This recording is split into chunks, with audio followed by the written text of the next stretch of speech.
aeroplane surfing above, I guess he's climbing behind. Right, okay. Do you know if it's about 2,000 when the man will meet himself? From where they are.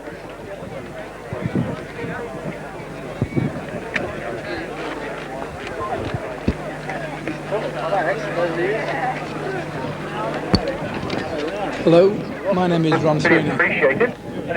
This is the first of 4 events my son and I covered on video, taken in the United Kingdom during the summer of 1989. The first event of the 4 on this tape is that of the Wroughton International fan fly. It rightly deserves its acclaim as international, since there are several continental flyers come over, principally from Belgium and France, and occasionally from Germany. We have a couple of foreign expatriates here as well. In addition, Rich Jurovich of Model Aeroplane News came this year to see what it was all about. I don't think he was disappointed, and hopefully as we go through this tape you will agree. If you're a ducted fan enthusiast, be it a pilot, a builder or just an onlooker, I think you'll find that this tape has all that is current in the world of ducted fan flying. We've got 75 now. Selection now between young and old, oh dear. For once, all 4 events in the UK were graced with exceptionally good weather. In this instance, it was very warm, slightly humid. There was quite a stiff breeze, but it was steady and didn't really present any problems to most of the models flying, albeit those with narrow track undercarriage, once it veered around slightly off centre to the runway, did experience a little bit of difficulty with steerage on takeoff. The models you've seen now will appear regularly throughout this tape, and there'll be a better opportunity to describe what they are, who built them, and what the technical specification of the model is as time goes by. We need to pause and look at some of the particularly good examples. In the UK, most models are scratch built. There are obviously some kits for those with more free income than most. This particular model is the Panavia Tornado, and was built by Chris Coles, who was a Royal Air Force pilot. Chris is better known in his early days for some of his excellent ducted fan designs, some own designs and some scale models. I guess his first was a Hunter. This is also Chris's model. This is the model of the Comet. A very, very good subject and a real good flyer. These scenes were taken early during the day at the pilot briefing. People were still turning up, and the crowd numbered in their thousands by lunchtime. The weather did, in my opinion, prove a little bit too much for some people, in so much as that engine tuning and getting motors on song really isn't a problem, albeit the weather does contribute. We have relatively mild summers. 70, 75 degrees is probably a good day. We have medium humidity, and this does help with squeezing the maximum out of the engines. This is later during the morning and just before the flying commenced. Philip Avon's F-15 Eagle there. Sure, people will recognise the Star Cobra, albeit that is an enlarged version. That is an EAP, an experimental aircraft, built for the Eurofighter. One of the earliest Hornet designs by John Richards, built by John Richards. That was a Gripen. This is Alex Cornish Terrestrial's stable of miniature models. He started with the 049s and 09 engines, and now has progressed up to OS-25 VRDFs. This is his now famous MiG-29 Fulcrum. This model was lost at one of the early events, and he subsequently rebuilt his second prototype, and in fact does have his third on the stable at the moment. This is powered by 2 Crest fans, and to keep the weight down, obviously with a density of 2 engines and fans in a model of this size, it is very important to keep the weight down, and this model was taken off from a dolly. I think you'll all recognise the Byron F20. The guys who operate this are from Sirocco Model Imports, very, very professional organisation, and Steve Elias, show pilot, is an exceptionally good pilot and can prepare the models very well, as you can see by the standard of finish on this particular version. I have to say that the model didn't fly particularly well during the summer due to engine problems. This is the first flight of the day, and this is by Chris Goulds with his Phantom. Tipping the scales at 46 pounds, powered by two Rossi 91s and Biojet units. A very, very stable model and a good flyer, a really good flyer. Despite its large size and weight, its wing loading is modest and it's a real floater, as you'll see. Downwind and climbing. Phantom? But it's not always the case where full size can convert to these rather smaller type issues. And obviously you appreciate you're absolutely remote. Right. For the cameras.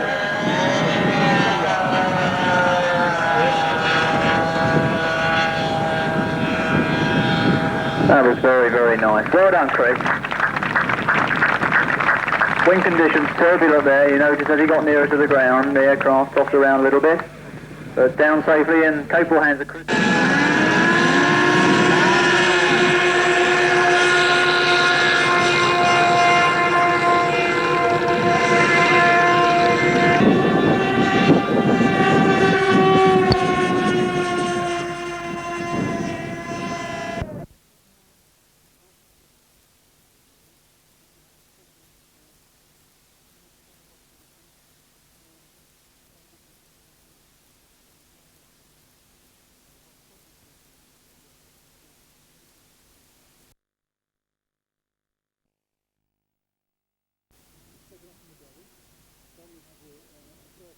Linked to it, and it steers the model quite effectively on the ground.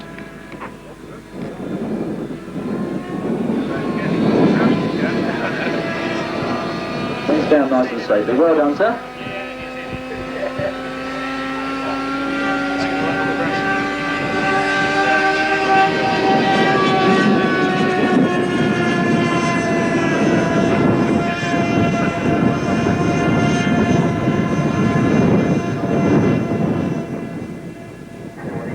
Alex, the guy who built this, is an engineer in the petrochemical industry. The model is a fiberglass fuselage, and unlike the conventional system of building a right and left hand side mould and joining them together, in this instance the model has a top and a bottom. And it's a very, very effective way of dealing with this particular design, and one that I believe has subsequently been duplicated by an American modeler and also by a French modeler. This is Alex himself. Alex doesn't fly, at least he doesn't fly ducted fans. He has a young guy called Paul Layton who flies for him. That's Rich Jurovich.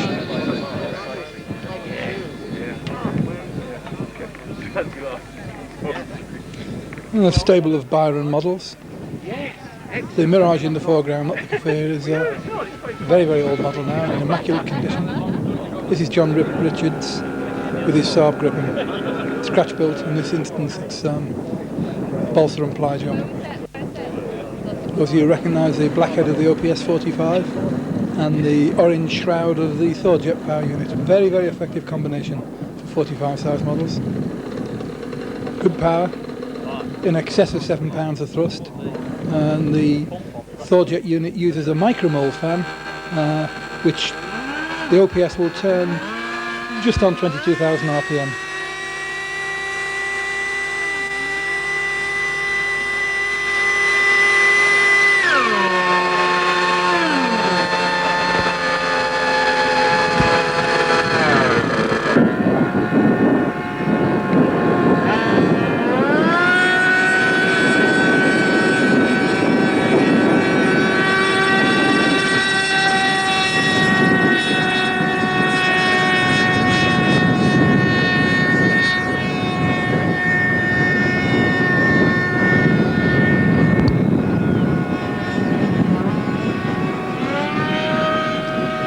This model weighs about 9 pounds and it uses Romairs. I witnessed the very early development flights of this model. John's brave enough to actually use movable, controllable canards. This movement was effected through a mixer that he's designed himself, and as with everybody else who has designed and developed canard models, most people have either fixed them at a stable incidence angle, whereas John and several other of my colleagues actually use 2 or 3 degrees of movement, no more. Like that,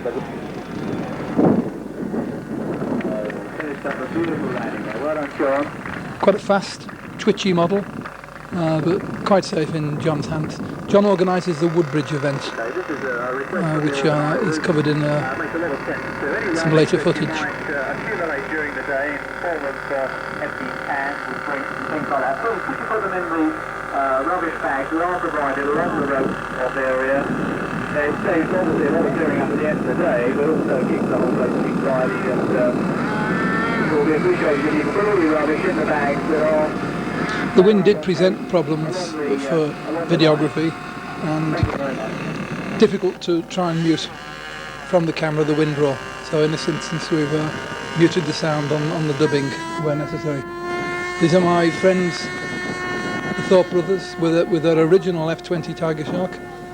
From video coverage I've seen from America and Canada, this model is gaining quite wide acceptance in the States. It really is an excellent flyer. Any 45 motor will give it a sprightly, sparkling performance. The engine in this particular model has been in the model for about 4 or 5 years, and the Thorpes tell me that they've never stripped it down. It does run well. The model has had in excess of 150, maybe 200 flights. Very, very reliable combination. This is a balsa and ply model with a built-up wing.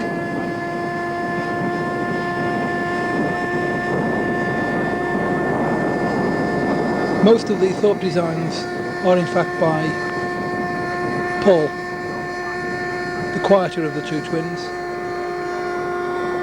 Peter is the commercially minded guy who does all the development of the plans and the marketing of their products. This is my friend Philip of Oms from Belgium with his second prototype F-15. This model is a big model. It's powered by 2 45 engines, in this case K&Bs. Philip regularly suffers engine running problems. He still persists with the pumps provided by K&B, albeit with OS7D carburetors. For whatever reason. The Harry will be covered later on.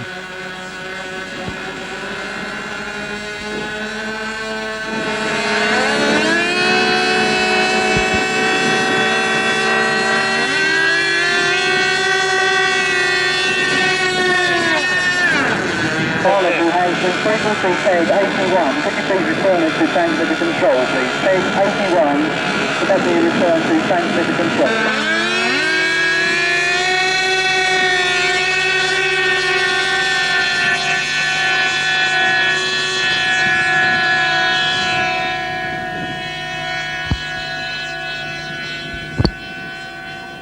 You can hear one of the engines sagging even now.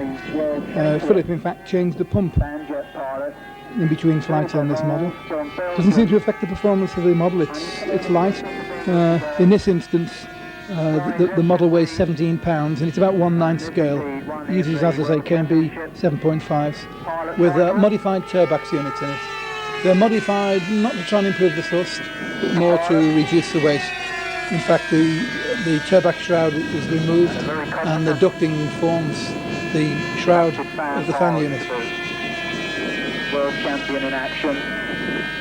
Philip's a good display pilot. He's an ex-F-16 pilot in the Belgian Air Force.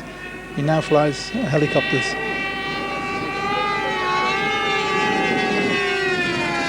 When you think that's 2 45 engines and one of them's giving very little thrust. You can see that the wing loading in the model is such that it gives a very, very good performance, which you can witness from this landing.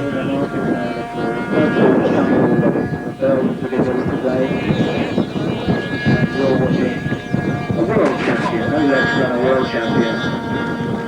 And just there we go. And down safely. Right after that.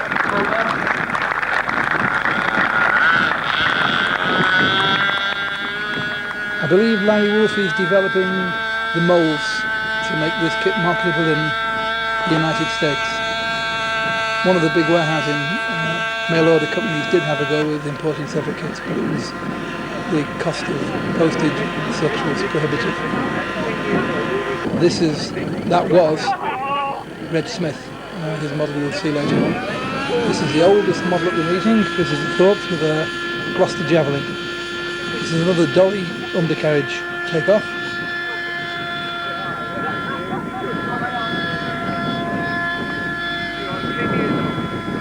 This model, believe it or not, was first flown in 1977.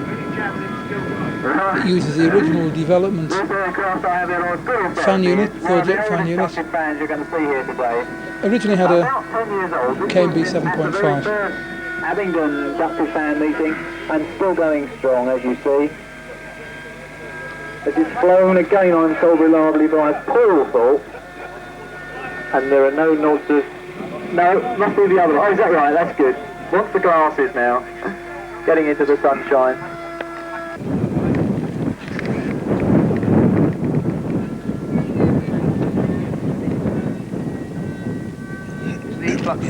Top wipe only?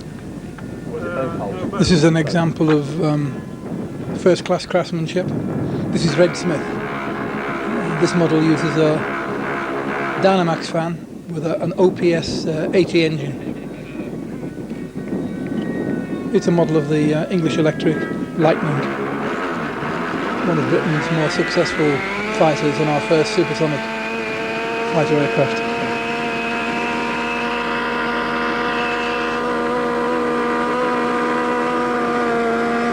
Model weighs 10.5 pounds and has Romair retracts.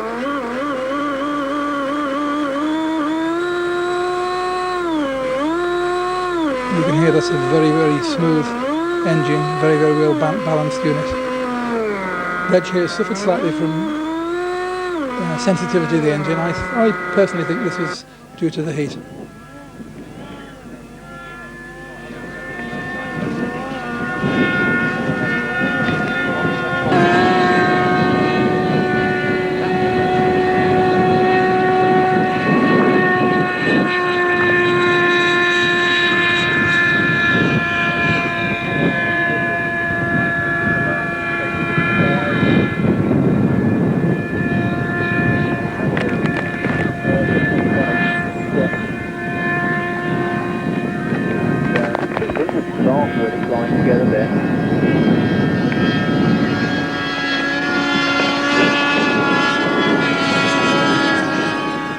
I think Reg has binocular vision because this model was just almost out of sight of the camera. Classic sight as it flies by. The original aircraft had two Avon engines, one mounted on top of the other in a staggered situation. It's one of the nicest show aircraft of all time, the full-size aircraft, and it was withdrawn from RAF active service last year, much to the chagrin of all aeronautical buffs in this country.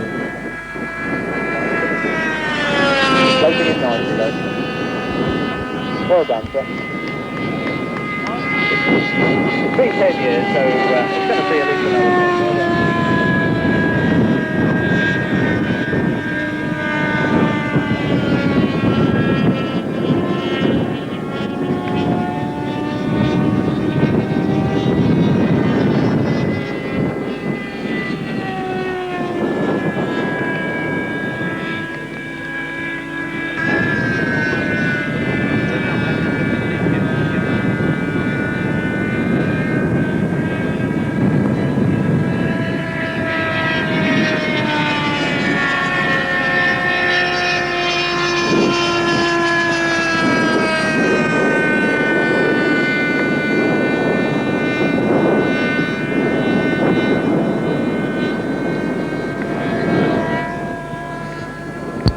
Reg's preparing for a Mach 1 landing approach.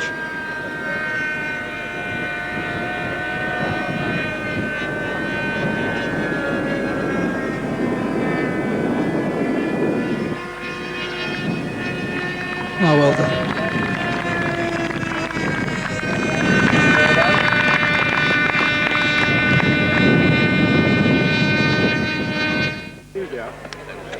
No, on the elevator? I think I'll switch the transmitter off before. That's glass. Yeah. Reg has been flying a twin OS-46 pound Foxpat for the last few years, very successfully. What does it weigh, Reg? Come to the same end. Including Reg? About the same weight. 10.5. Yeah, mine was about the same weight. 10.5. What's the same? Yeah, looks super. The trouble is, we're all going to go out. Have you flown it since? Yeah. My particular query there was following an accident the model incurred at an area event, which has in fact been included later on this video, where due to a single engine turn the model spun and impacted with the ground, but a magnificent Viking, scratch built once again by a guy called John Minahat. That's a Larry Wolf Corsair.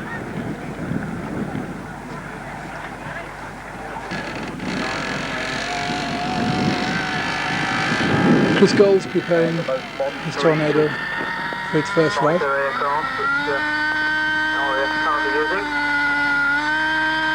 guy with the 11-foot starting one is Jan Molmark, a Swedish expatriate and good friend of Chris's. Jan builds some big models as well.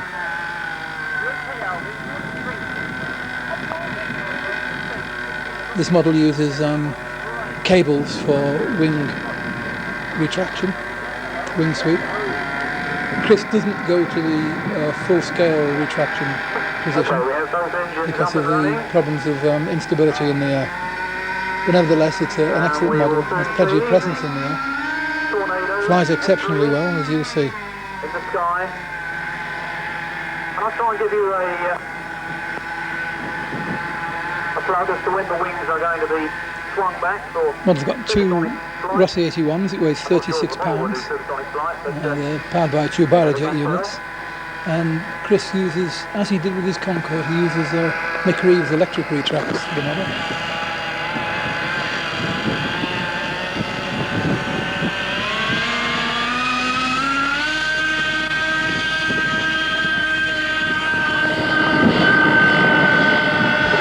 Well, here we go.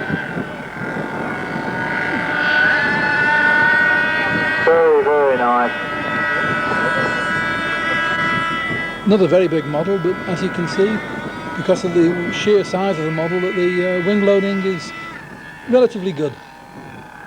And as such, the model floats quite well.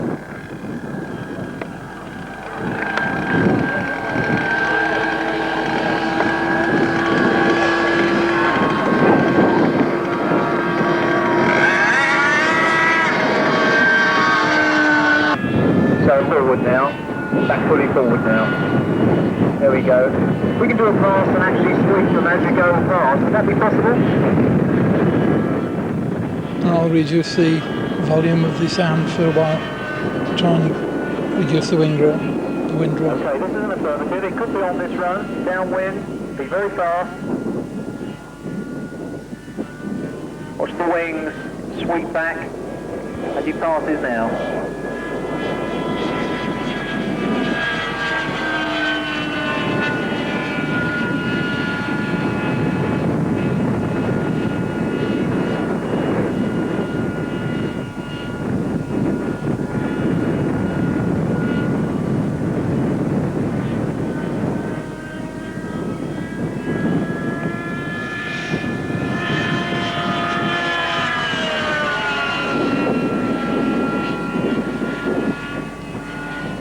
Okay, that pilot has a problem with his wing sweep mechanism apparently, so it's not actually performing 100%. I refrain from asking those sort of questions. For those of you unfamiliar with the Septivar Lavars, Great Britain extends from north to south only to a distance of just over 600 miles. Most of the fan activity in the UK is centred in England, I must say, in terms of the official events. And if you were to plot these events, you could catch them all in a 250-mile radius. In this case, obviously, most dedicated flyers can in fact go to all the meetings if they're available. And as such, there is quite a bit of repetition of the same models at the same events. There's Cosen's finals. Very skillfully flown into the ground. No flare present there.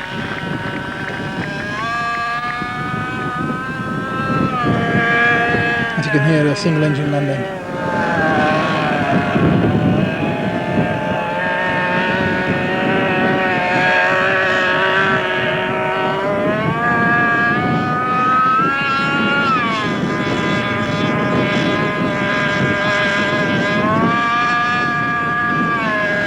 I think it's an essential prerequisite of any twin fan jet. It has a reasonably good performance on one engine. With his own version, MiG-29 Fulcrum,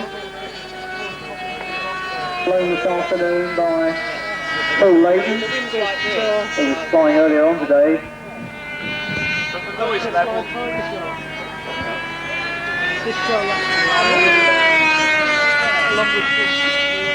Paul Layton demonstrating the steerable dolly, as you'll see. There's a servo attached underneath which just unplugs on takeoff, on separation.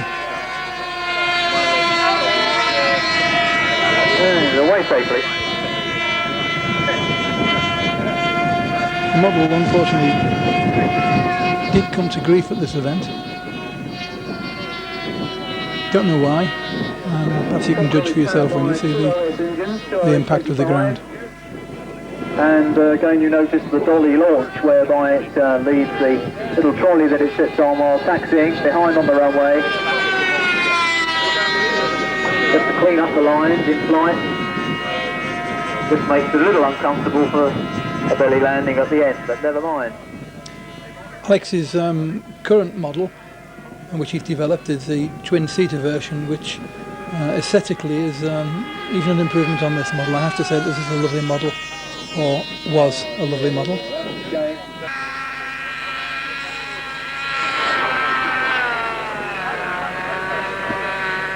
This is the Tornado on static.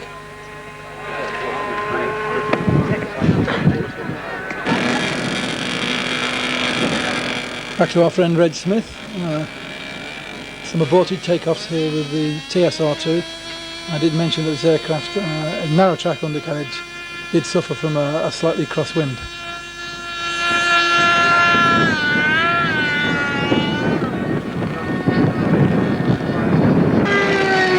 Oh, that's a pretty impressive roll by the land as he goes through. And we get ready for another takeoff of the TSR-2. A little bit across the runway this time, that's right, coming across the runway more than... This is an OS-77 in the Dynamax. It's a 10.5 pound model and built almost entirely from foam.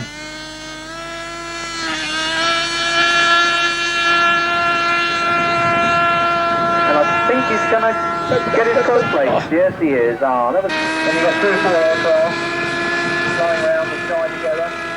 Try and watch them all if it's possible. Another Thorpe F-20. There were several of these models present. This particular one, flown by Graham Preston. He organises the Swinderby fan fly. This model has a set of Marathi retracts. In this instance it's an OS-46, but the model has subsequently been re-engined with a Pico 45. Engine trouble with the Blue Hornet. For a long time, yeah. Be aware of where they all are. There's that one coming in for a landing, I think, so that eases it for you a little bit. More fun with the big Phantom. Flown and landed. Look at this, floating on and on. Well done, sir. Super flight, thank you.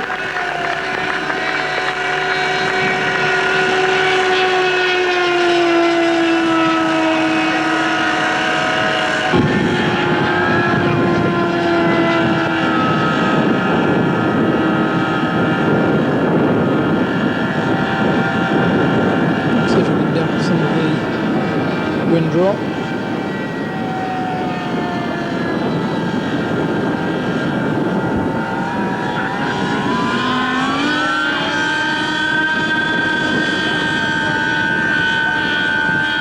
Rather large phantom about to take to the skies.